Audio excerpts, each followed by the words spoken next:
नाज़रीन किराम अस्सलाम वालेकुम वरहमतुल्लाहि वबरकातुहू। मेरे पीछे आप देख सकते हैं कि झील डल का खूबसूरत नज़ारा है। चारों तरफ पानी ही पानी है और मेरे पीछे ये किश्तियाँ भी हैं, सजाई गई हैं टूरिस्ट्स के लिए।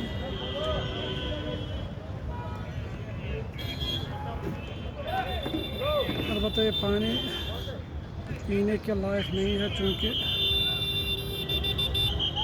इसमें घरों का सारा गंदा पानी, अस्पतालों का इसमें मिल गया है, जिसकी वजह से पानी अब पीने की तो दूर की बात है, नहाने के काबिल भी नहीं है। बहुत ही खूबसूरत नज़ारा है। ये देखिए आप मेरे पीछे चारों ही तरफ पानी ही पानी है।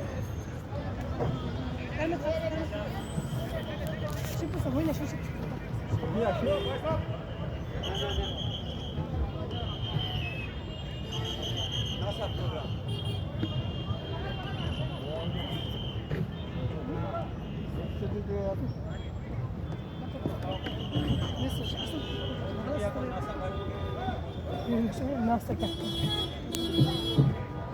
आगे देखो, आगे देखो, आगे देखो, आगे देखो, आगे देखो।